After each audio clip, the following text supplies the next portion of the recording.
Hello guys, देसी मुंडे Cryptocast दोबारा वापस आप लोगों के लिए। टेरा लूना जो सीन हुआ है अभी लूना के साथ, गेम जो हुआ है, क्या कहना है भाई उसके बारे में? 100 से जीरो आ गया, $50 बिलियन साफ हो गए हैं। सही है, one of the biggest happening. मतलब लोगों को शक होने लगा है क्रिप्टो करेंसी पे या क्रिप्टो उस टेक्नोलॉजी पे। लोगों को शक होने लगा, धब्बा आ गया। सही है, टॉप 10 स्टेबल कॉइन साफ हो गए, $50 बिलियन लोग हैं। और ये तूने ख्वाब देखा था? ये मैंने ख्वाब देखा था, ये रमजान से पहले हम बैठे हुए थे नीचे, तो मैंने इसको बोला, मैंने कहा मैं देखा टॉप 20 के कोई कॉइन है ना, रगपुल हो गया यार। हाँ यार, मैंने तूने यूं किया था। हाँ यार, मैंने ख्वाब देखा, मैं बताना भूल गया। मैंने बोला क्या बोलता यार, मैंने देखा कि टॉप 20 कोई कॉइन है, टॉप 20 टॉप 3 या कुछ इस तरह। रगपुल हो गया यार वो। मैंने बोला है अच्छा, नेक्स्ट टाइम लिख लेना भाई दाम, ताकि हम उसको शॉर्ट सेल कर दें। बिलियनर हो गए। कितने लगे हुए थे तेरे उसमें? 250 टोटल, 150 लूना पे और 100 यूएसडी पे। अच्छा, 250 टोटल। अभी तो वो जीरो हो गए होंगे, 0.000 0.009 कुछ वैल्यू बची।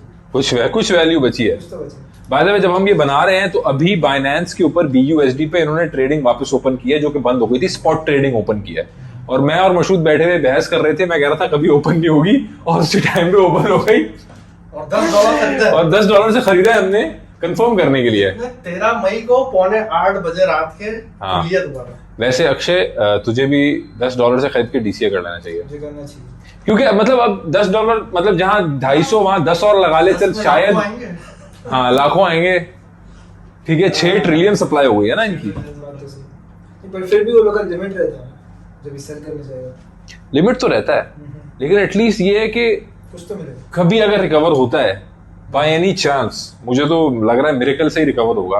Billions and billions of dollar चाहिए इनको दोबारा। 50 बिलियन USD और लूना मिला के था पहले, तो अब इनको एटलीस्ट उससे भी ज्यादा चाहिए यार, क्योंकि सप्लाई लूना की बढ़ गई है। और दूसरा इनको कोलैटरल ला के रखना पड़ेगा इस दफा, वरना कोई ट्रस्ट ही नहीं करेगा। ट्रस्ट, हाँ वैसे भी मुझे नहीं लगता कोई ट्रस्ट करेगा। इनको वॉलेट एड्रेस वो देना पड़ेगा जहाँ पे कोलैटरल पड़ा है। और ये डूकॉन का सेकंड स्टेबल कॉइन है जो फेल हुआ है, बाय द वे।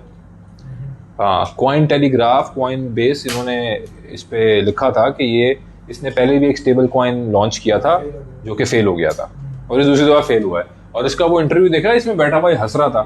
वो लड़की पूछ रही थी, कहता था कि कहते हैं it is sometimes entertaining to watch big coins fail. हाँ, बड़े भाई सीन चल रहे हैं।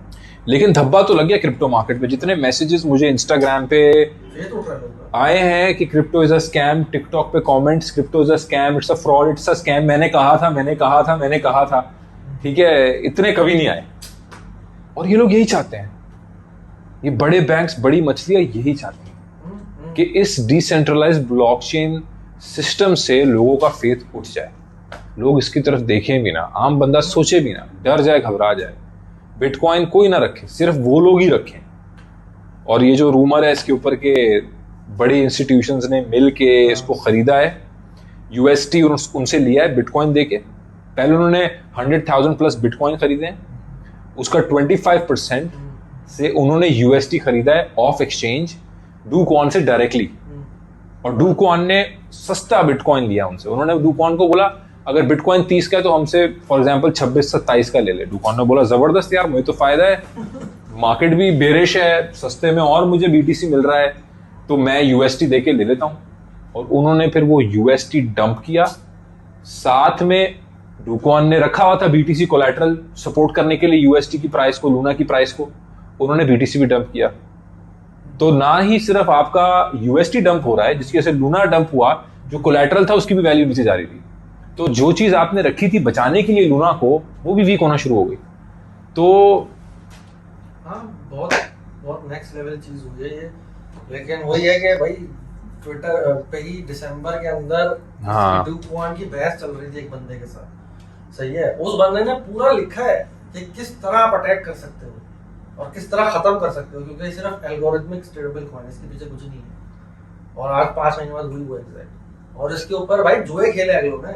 एक तीसरा बंदा आया, उसने बोला 10 मिलियन लगाओ मैं, कि अगले दिसंबर में कीमत तुम्हारे लूना की कम होगी। डूकॉइन ने 10 मिलियन डाले हैं।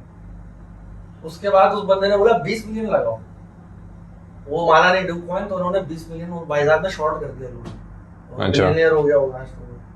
लेकिन बहुत क्रेजी सीन हुआ है जो भी हुआ है। सही है, बहुत लोग जो है वो अब लोग शोर मचाना शुरू हो रहा है कि ये हो गया वो हो गया, रेगुलेशन होनी चाहिए, कोई पकड़ क्यों नहीं रहा डूकॉन को, कोई क्यों नहीं कर रहा, कौन पकड़ेगा भाई? डिसेंट्रलाइज्ड फाइनेंस है। आपका हिसाब से कब से मैनिपुलेशन चल रही है? स्टार्टिंग से, जब से मार्केट शुरू हुआ कि अभी शुरू हुआ?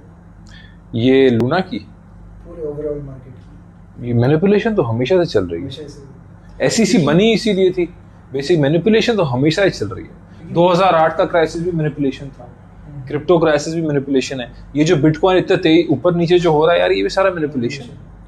क्योंकि मैंने एक चार्ट देखा था, वो आपको तो पता रहेगा, ईयर की चार्ट था वो, एक ईयर नीचे तो आगे के 3 ईयर ऊपर, फिर एक ईयर नीचे, फिर आगे के 3 ईयर ऊपर। तो अभी का जो ईयर है वो नीचे वाला है। आप समझ समझ गए? अगले 3 दिन ऊपर जाएगा, अगले दिन ऊपर जाएगा, ऐसा वो चार्ट के हिसाब से हो सकता है, पॉसिबल है। तो मैनिपुलेशन यही टाइम होता है फिर खरीदने का। अगर ये ईयर नीचे है, ठीक है, जो लोग इस टाइम पे सब्र करके एटलीस्ट एंटर किया है इस ईयर। इसी एंटर वजह से करें। तुमने नोटिस भी किया होगा कि ग्रुप में मैं हमेशा फियर एंड ग्रीड इंडेक्स पूछता रहता हूँ। जहाँ फियर इंडेक्स बिल्कुल लाल में चला गया, एंटर हो जाओ, वहाँ घुस जाओ भाई, सारे टेक्निकल इंडिकेटर का देख लेना। जहाँ वो लाल में हो गया ना, घुस जाओ भाई। सही है, जब आवाम की जान निकली है ना, घुस जाओ भाई। लेकिन देखो बहुत बड़ा इसमें सबक भी है ना हर तरह के बंदे के लिए। जो इन्वेस्टर था उन्होंने भी बहुत ग्रीड की है, इसमें कोई डाउट नहीं है। लोगों ने बहुत बड़े आर्बिट्राज मारे इसमें और मिलियंस कमाया भी है। ठीक है, यूएस में 3-4% इंटरेस्ट रेट है, 3-4% पे लोन लेके आपने आगे लगा दिया और आगे से आप 20% एपीवाई, 19% एपीवाई ले रहे हो, तो 16% का आर्बिट्राज है भाई। 1 रुपया जेब से नहीं लग रहा और आपको 16% मिल रहा है। और इन लोगों का इशू चल रहा था लिक्विडिटी का। 20 अप्रैल को मैंने वीडियो बनाई थी, टिकटॉक पे, इंस्टाग्राम पे डाली थी कि इनकी लिक्विडिटी उस वक्त 4 महीने की थी और वो मई के शुरू में 45 दिन की रह गई थी। तो मसला इनका एंकर प्रोटोकॉल का लिक्विडिटी का चल रहा था और इनको भी पता था, और ये बीटीसी को खरीद के बार बार उसको बैक किए जा रहे थे, कोलैटरल रखे जा रहे थे। बुरा स्टेप नहीं था, लेकिन ये जो लूप होल था, कोई प्रिडिक्ट नहीं कर सकता था कि इतना बड़ा गेम कर दिया जाएगा, कि इतनी बड़ी यूएसटी एकदम सर्कुलेशन में आ जाएगी। किसी भी कंट्री की इकोनॉमी का अगर रुपया किसी एक कंट्री के हाथ में दे दो और वो फॉरेन सर्कुलेशन में आ जाए, वो इकोनॉमी बैठ जाएगी, पूरी इकोनॉमी, पूरी करेंसी बैठ जाएगी आपकी। जिम्बाब्वे में हुआ था ना, जिम्बाब्वे में कर दिया कि वो मिलियंस के नोट चल रहे हैं वहाँ। एग्जैक्टली। तो ये तो मतलब, लेकिन अब इससे सबक हमें क्या मिला? असल चीज ये है, जो हो गया हो गया, बहुत लोगों को नुकसान हुआ। आज मुझे बंदे की कॉल आई, $1,00,000 उसके इसमें डूबे। कई मेरे पास मैसेजेस हैं, $1,000, $3,000, $5,000, $500, बहुत मैसेज मेरे पास भरे में, अभी भी पड़े हुए हैं, मैंने जवाब भी नहीं दिया, इतने सारे मैसेज हैं। लेकिन सबक क्या है भाई? सबक मेरे ख्याल से ये है, बहुत बड़ा, ग्रीड नहीं करो, हवस नहीं करो। और मैं शुरू से कहता आ रहा हूं पर्सनली कि क्रिप्टो के अंदर अपने घर की सेविंग्स, अपनी सेविंग्स, अपने डेली एक्सपेंसेस को लेके प्लीज मत घुसो। लोग जो ये ख्वाब दिखा रहे हैं कि क्रिप्टो के अंदर तुम अपने रोज के खर्चे निकालोगे, प्लीज इस ख्वाब को अभी मत परचेज करो। क्रिप्टो हाईली वॉलेटाइल है, हाईली रिस्की है, लोग बहुत पैसा बनाते हैं, लेकिन इसमें पार्टी फंड लेके आओ, जैसे मैं हमेशा कहता रहा हूं। और जहां प्रॉफिट मिले, प्रॉफिट अपना बुक करो, जहां प्रॉफिट मिले अपना प्रॉफिट बुक करो। तूने शिप बेचा है अभी, कितने प्रॉफिट में बेचा है तूने? 12% कह लो, 15% कह लो। तूने कब खरीदा था? जब वो नीचे आया बिटकॉइन, ये परसों, 26-27। एग्जैक्टली, परसों खरीदा है तू। हाँ, जबकि अभी शिप और ऊपर जाएगा, तू भी जानता है कि मार्केट अभी जब बुलिश होगी, शिप के अंदर बहुत पोटेंशियल है ऊपर जाने का, हिस्टोरिकली भी ऊपर जा चुका है, लेकिन तुमने अपना प्रॉफिट बुक किया है। हाँ भाई, प्रॉफिट बुक करो, और कोई दूसरी चीज नहीं है। ये भाई हमेशा से इंपॉर्टेंट मैसेज रहा है कि प्लीज ज्यादा ग्रीड में मत आओ। ग्रीड आपकी एनिमी है, आपकी ग्रीड से ही इंस्टीट्यूशंस कमा रहे हैं। क्यों अक्षय, क्या हो गया तू यार? बहुत परेशान। नहीं कोई बात लो भाई, नहीं, DCA कर ले $10 से। नहीं ऑफ कोर्स, मैं तो अभी मरा नहीं जा रहा हूँ, क्योंकि वैसे भी बहुत बेचारे लोग हैं जिससे नहीं, हाँ नहीं, डेफिनेटली मुझे पता था रिस्क था, मैं इंटर होने के टाइम ही पता था रिस्क है। तो चलो ये तो होता रहता है। और जैसे आप बोल रहे थे GLMR के ऊपर जो स्टेकिंग चल रही है, हाँ, उससे भी बच के रहना है। हाँ, बाइनेंस पे 101%। लेकिन देखो, एक उसमें बाइनेंस की ये एक अच्छी बात है कि लिमिटेड पूल था। ओके, हाँ, आप ज्यादा GLMR नहीं लगा सकते। नहीं, सही। इसमें तो कोई सीन ही नहीं था ना ऐसा, इसमें नहीं था। जितना USD डालना डालो, हाँ, लोगों ने मिलियंस लगाए, मिलियन USD डालो, डाल दो। उसमें लिमिट थी कि आप एक बंदा एक वॉलेट से सिर्फ फॉर एग्जांपल 5 GLMR डाल सकता है बस। यार मैंने टोरो पे खुद बंदे ने अपने वॉलेट उसका सॉरी अपने पोर्टफोलियो का स्क्रीनशॉट डाला हुआ था, $1,70,000 साफ हो गए उसके। किस पे? इसी में लूना हाँ अच्छा। साफ हो गए भाई इसके। उफ। बाकी ये देखो ये सबक भी है ना कि रिस्क मैनेजमेंट के साथ घुसो भाई, सही है, ये नहीं सारे उठा के बढ़ दिए उसी पे, हाँ अंदर लूना लग जाएंगे। हाँ लूना लग जाएंगे। तो ये हर जगह स्प्लिट करे बंदा थोड़ा ये नहीं कि हर जगह डाल दिया बस 16 मिल रहा है, या जैसे भी GLMR कह रहा था हाँ 70 कुछ % मिल रहा है, या अभी एक और नया आया है, कौन सा है USDD वो TRX का 30% APY। तो बस फिर वो एक मौका ही देख दफा के। एक ही दफा 30% मिलेगा इसके पास 0। Trust us only once. तो भाई ग्रीड में मत आओ, पेशेंस के साथ चलो, बहुत ज़्यादा ज़रूरी है। और ये सबक होना चाहिए सबके लिए, पूरी मार्केट के लिए सबक होना चाहिए, और हिस्ट्री बुक्स में आएगा ये लिखा हुआ। एक मजे की बात इसके अंदर ये भी है, देखो कि सब हो गया, 0 हो गया, वो 100 से 0 हो गया, लेकिन अभी भी ट्रेडिंग हो रही है। हाँ ठीक है, तो एक छोटा सा सबक जो है ना वो ये भी है कि पूरा कैपिटल नहीं इन्वेस्ट करो, थोड़ा कैश में रहे बंदा, थोड़ा USD में रहे। ठीक है, अभी देखो कोड़े को दाम मिल रहा है, $10 का भी खरीदो तो लाखों लूना आ रहा है, खरीद के बंदा कुछ भले 0 हो जाएगा, 10x भी हो सकता है, सही है, लेकिन थोड़े पैसे होने चाहिए इस तरह के शौक से एब्जॉर्ब करने के लिए। ये तो खैर बहुत बड़ा शौक है, लेकिन जैसे बिटकॉइन इस तरह के शौक से एब्जॉर्ब करने के लिए कोई पैसे नहीं रख सकता यार। 25,000 बिटकॉइन हाँ मैं समझ गया मजाक। परचेस कर ले इस तरह के, तो हर चीज में घुसा दो भाई, और हाँ। एक में नहीं घुसाओ। देखो मैं तो कहता हूँ अगर आपके पास बड़ा कैपिटल है हजारों डॉलर का, मैं उसको बड़ा कैपिटल कहूँगा बेरिश मार्केट में, आप बिटकॉइन लो, आप इथेरियम लो, भाई बस आप इनमें खेलो। ये मेरा ओपिनियन है, आपको जो करना है करो, लेकिन मैं बड़े कैपिटल को हमेशा जो सबसे बड़ा क्रिप्टो दुनिया का स्टोर ऑफ वैल्यू है which is bitcoin, even Ethereum is not a store of value, मैं उसमें रखूंगा। ठीक है, मेरा सबसे बड़ा chunk of portfolio store of value में होना चाहिए, जो पूरी मार्केट को ड्राइव करता है यार। BTC की कैंडल ग्रीन होती है, सबकी कैंडल ग्रीन होती है, BTC की कैंडल रेड होती है, सबकी कैंडल रेड होती है, कुछ एक्सेप्शंस होते हैं बेस्ड ऑन सर्टेन क्राइटेरिया, लेकिन मेजॉरिटी मार्केट ऊपर नीचे जा रही होती है। तो सबसे ज्यादा पैसा मैं उसमें क्यों ना रखूं, है कि नहीं, जो मार्केट को ड्राइव कर रहा है। और ये हम पहले भी एक दफा बात कर चुके इसी पे कि 25,000 गया बिटकॉइन, आज 31,000 गया था, $6,000 हो गए, 24% रिटर्न 2 दिन में। 2 दिन में और क्या चाहिए भाई, बेरिश मार्केट भाई, और क्या चाहिए, कौन सी हर 2 से 3 हफ्ते सिंस जैन, खासतौर पे हम जो ग्रुप में डालते रहे हैं जो सपोर्ट लेवल्स, और ताहिर अभी नहीं है, इंशाल्लाह होगा पॉडकास्ट में, बहुत जबरदस्त टेक्निकल एनालिस्ट है, वो डालता रहे एवरी 2 to 3 वीक्स, जिसने उसको फॉलो किया 15 to 25% उन ट्रेड्स पे उन्होंने उठाया होगा। ये सिर्फ बिटकॉइन है, कुछ भी नहीं है। और अगर वही आपने इथेरियम पे भी किया होगा तो इथेरियम पे भी आपने उतना ही उठाया होगा उसी रेशो के अंदर।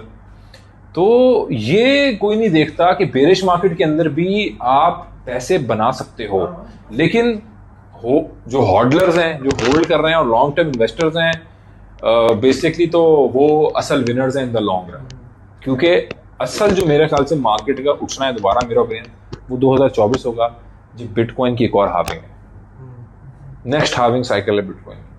लेकिन खैर लूना के ऊपर बात हो रही थी, तो ये बड़ा बैड सीन है लूना का। सीजी ने ट्वीट किया था कि हमें जवाब ही नहीं दे रहे टेरा फाउंडेशन वाले, ठीक है, लेकिन ये भी है कि बाइनेंस को चाहिए था या एक्सचेंजेस को चाहिए था कि जिस टाइम पे लूना का बैड सीन हुआ है, या जिस टाइम वो देख रहे हैं इतना शार्प डिक्लाइन हुआ है लूना का, उनको चाहिए था कि एटलीस्ट लेवरेज ट्रेडिंग तो बंद कर देते, क्योंकि लोगों ने तो 45 पे भी लॉन्ग किया है, 12 पे भी लॉन्ग किया है कि उतना नीचे गिर गया अब तो ऊपर ही जाएगा। UST को लोग लॉन्ग कर रहे थे, तो ये बंद नहीं किया। बंद मेरे ख्याल से कुछ ऐसी चीज भी होनी चाहिए, इनको करना चाहिए जहां पे एक हद तक अगर शार्प कोई चीज डिक्लाइन करे उसको होल्ड कर देना चाहिए। में पता है मसला बहुत देर से होल्ड किया, कल होल्ड किया है जब वो ऑलरेडी $1 पे था यार। इस वजह से भी वो नहीं घुसना चाह रहे होते, क्योंकि फिर वो ये बोलेंगे कि फिर लोग ये शोर मचाएंगे कि आप रेगुलेशन कर रहे हो मार्केट में, फिर लोग बाइनेंस को छोड़ना शुरू हो जाएंगे कि तुम रेगुलेट क्यों कर रहे हो मार्केट। नहीं, बाइनेंस ऑलरेडी एक सेंट्रलाइज्ड एक्सचेंज है, बट आप रेगुलेट क्यों कर रहे हो? नहीं, फ्री फ्लो चलने दो ना मार्केट का। नहीं, लेकिन हर मार्केट के अंदर, फाइनेंशियल मार्केट के अंदर, ये तो हर एक्सचेंज का क्राइटेरिया तो होता है ना लिस्टिंग डीलिस्टिंग का, कि मैं तुम्हें लेवरेज पे तब डाल रहा हूँ जब तुम्हारे पास इतनी लिक्विडिटी है, मैं तुम्हें लेवरेज पे तब डाल रहा हूँ जब तुम्हारी एक स्पाइक रेशो है तुम्हारा, समथिंग लाइक दैट। मतलब कोई क्राइटेरिया तो होगा ना। फ्री बिल्कुल मार्केट तो नहीं चलते कोई भी एक्सचेंज ना, तो उसमें क्राइटेरिया कोई तो होना चाहिए कि अगर आप 100% 90% नीचे आ गए एक दिन में तो हम आपको रोक देंगे। बिल्कुल होगा वो कुछ, लेकिन प्रॉब्लम ये है ना कि आप एक कॉल लेते हैं इमरान कबाड़िया। हेलो इमरान, हम पॉडकास्ट के बीच में हैं। तू वॉशरूम में? तेरा पोर्टफोलियो का क्या हुआ? तेरे $200 कितने हो गए अब? $60 हो गए इसके $200, लेकिन तुम हॉडलर हो ना, हॉडलर। हॉडलर है, इसने हॉडल किया हुआ है, हमारा बहुत अच्छा दोस्त है हमारा। अच्छा, और डालेगा पैसे, दैट्स द स्पिरिट। लूना तो नहीं लिया था? गुड गुड गुड बॉय, लेना चाहिए। आप ले ले, बहुत अच्छा है। अभी सही कह, थोड़ा बहुत ले ले, अच्छा ज्यादा ये मोटिवेट नहीं कर लोगों को भाई। लोग लाखों डॉलर हार चुके हैं यार इस पे। ठीक है, आ जा इधर, आ जा ना। किधर? चल ठीक है, मैं कॉल करता हूँ। ओके। खैर, हॉडलर की कॉल थी। तो भाई बाइनेंस का प्रॉब्लम ये भी है ना, देखो कि ऐसा नहीं कोई गहरा गहरा कॉइन था भाई, टॉप 3 टॉप 10 का कॉइन था वो। ऐसे नहीं उसमें बीच में घुस के बोल सकते हैं हम आज ट्रेडिंग बंद कर रहे हैं, हम ये कर रहे हैं, वो कर रहे हैं। फिर लोग सीधा ये शोर मचाते हैं कि आप रेगुलेट क्यों कर रहे हो भाई। हाँ, वो एक डिसेंट्रलाइजेशन की एक इथॉस है। डिसेंट्रलाइजेशन में इस वजह से है कि कोई रोक टोक ना करे। ये बताओ कि जो लोग सब देख रहे हैं उनके लिए एक क्या मैसेज है तुम्हारा लास्ट इस पूरी सिचुएशन को देखते हुए, हिस्टोरिक मोमेंट पे तुम्हारे क्या वर्ड्स हैं?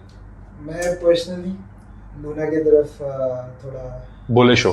बुलिश बुलिश हो? बोल सकते हैं। इंशाल्लाह। देखो ये भी जरूरी है, ये सेंटिमेंट्स भी जरूरी हैं। सेंटीमेंट सच में नहीं, बहुत लोग सपोर्ट कर रहे हैं। बहुत लोग सपोर्ट कर रहे हैं, एग्जैक्टली, क्योंकि कम्युनिटी तो है ना उनकी आखिर यार। ठीक है। मैं उनकी कम्युनिटी को देख के बोल रहा हूँ, हाँ तो ऐसे नहीं गायब हो जाना। हाँ, और अब बेच के क्या करना?